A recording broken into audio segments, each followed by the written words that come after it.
میں جلال الدین شمس کے مضمون کا جو جواب دیا تھا اس پر جو رد عمل کے طور پر جلال الدین شمس نے پھر اپنے اخبار میں بیان کیا اس کا ذکر کیا۔ اب میں مرزا محمود احمد کے بکھلاڑ کا بھی ذکر کر دیتا ہوں جو انہوں نے اپنے ایک خطبے میں کیا تھا۔ وہ بھی ہمارے حملوں کے ساتھ بلکہ حملے نہیں بتابڑ توڑ حملوں کے ساتھ اتنا بکھلا گیا، اتنا پریشان ہوا، تو اس نے ایک خطبے میں تو ظفر اللہ کو مخاطب کر کے کہا کہ آپ جانتے ہی نہیں ہیں کہ مجھے کس شاطر دشمن سے واسطہ پڑا ہے، صبح کچھ کہتا ہے شام کو کچھ کہتا ہے، ان کا پتہ ہی مجھے لگتا ہے کہ کیا یہ بات کرتی ہیں۔ حقیقت یہ ہے کہ اس کو پتہ تھا کہ ہم کیا بات کرتے ہیں۔ ہماری ایک ہی بات تھی، ان کے علماء نے ہمیں اس رستے سے الگ کرنے کی پوری کوشش کی کہ ہم اس کی بدکاری کو چھوڑ کر جو دوسرے اختلافی مضامین ہیں ان کی طرف آئیں، لیکن ہم نے اختلافی مضامین کی طرف توجہ نہیں کی۔ ہم نے جو فاطم مسیح ناصری کی طرف نہیں آئے، اجراء نبوت کی طرف نہیں آئے، مسئلہ خلافت کی طرف نہیں آئے۔ ہمارا ایک ہی مسئلہ ہوتا تھا کہ یہ خلیفہ بدکار ہے۔ اس بدکاری کی بنا پر یہ خلیفہ صاحب بہت پریشان ہوئے۔ تو اس ضمن میں ایک بہت ہی دلچسپ جماعت احمدیہ کے فہمیدہ آدمیوں کے سامنے بیان کرتا ہوں، وہ غور کریں۔ وہ یہ تھا کہ ہمیں پتہ تھا کہ یہ ہمیشہ جب بھی کوئی اس قسم کی لڑائی ہوتی تھی، یہ اخبار والے جو اس کی مخالفت کر رہے تھے ان کے پاس اپنے آدمی بھیجا کرتا تھا اور یہ کہا کرتا تھا کہ میاں کہ تم خلیفہ کے متعلق لکھ رہے ہو، تم بڑے مرزا کے متعلق لکھو، اصل تو دشمن وہ ہے اسلام کا، تم کس یہ آدمی جو اخبار والوں کے پاس جاتے تھے وہ دراصل آمدی ہوتے تھے، اور آمدی اپنا لباس پہن لیتے تھے مسلمان کا، اور ان کو دوسرے رستے سے اس رستے سے ہٹا کر دوسرا رستہ پر چلانے کی کوشش کرتے تھے۔ تو ہمیں یہ پتہ تھا۔ ہم نے شورش کشمیری سے یہ کہا کہ بھیا اس کی یہ عادت ہے کہ ہمیشہ اپنے سے توجہ ہٹا کر بڑے مرزا صاحب کی طرف لگاتا ہے، یہ آپ نے اس بات کی طرف نہیں آنا۔ اس نے پہلے تو اختلاف کیا یہ کیسے ہو سکتا ہے کہ یہ اپنی توجہ ہٹا کر اپنے باپ کی طرف پھیر دے۔ تو بہرحال ایک واقعہ ایسا ہوا کہ اس کی سمجھ میں آ گئی یہ بات صحیح ہے۔ وہ یہ تھا کہ اس کے پاس دو آدمی گئے اور انہوں نے وہی بات کی جو ہم نے اس کو کہا کرتے تھے کہ یہ ذرا توجہ کرنا اور خیال رکھنا کہ آپ کے پاس آمدی آئیں گے اور اسے آپ کو یہ کہیں گے کہ میاں خلیفہ صاحب کے متعلق کیا بات لکھتے ہو، بڑے مرزا کے متعلق تو باتیں لکھو۔ تو جب اس کے پاس دو آدمی آئے اور انہوں نے یہی بات کی کہ آپ نے خواہ مخواہ خلیفہ کے متعلق باتیں شروع کر دی ہیں، آپ کو تو بڑے خلیفہ مرزا صاحب کے متعلق باتیں کرنی چاہیے تھی، وہ سمجھ گیا کہ یہ آمدی ہے۔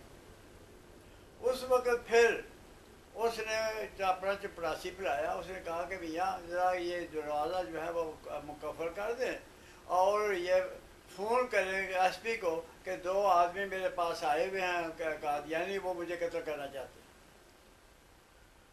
وہ جب فون کی طرف وہ ملازم گیا تو دونوں جو آمدی تھے وہ اس کے پاؤں پڑ گئے اور کہا کہ ہمیں خدا کے لیے معاف کریں کہ ہمیں چھوڑ دیں۔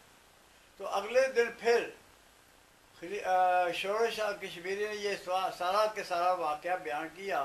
تو ہمارے ایک دوست تھے، بڑے مہربان دوست تھے اور بڑے ہمارے بلکہ ہمیں گائیڈ بھی کرتے تھے، مرزا محمد حسین بھی کا جو اس کے خلیفہ صاحب کے گھروں کا تعلیق تھا۔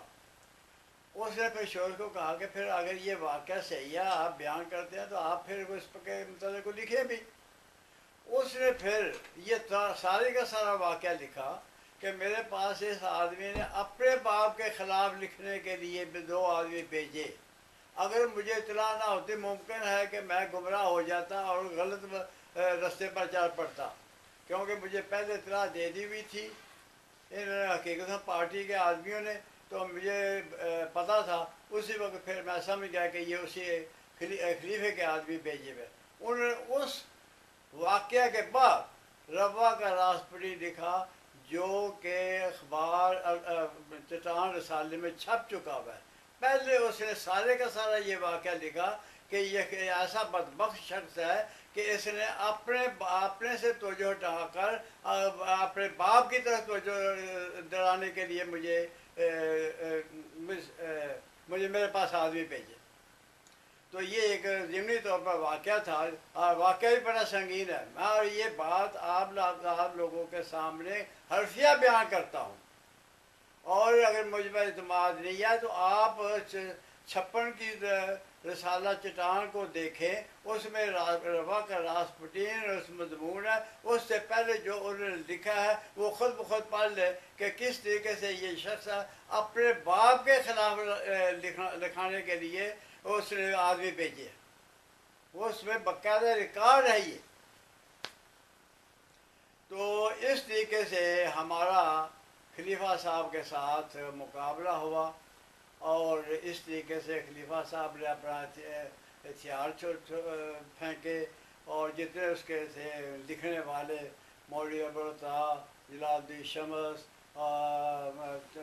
نذیر ملتان، لیل پوری، عبد الرحمن خادم، انہوں نے پھر لکھنا چھوڑ دیا تھا۔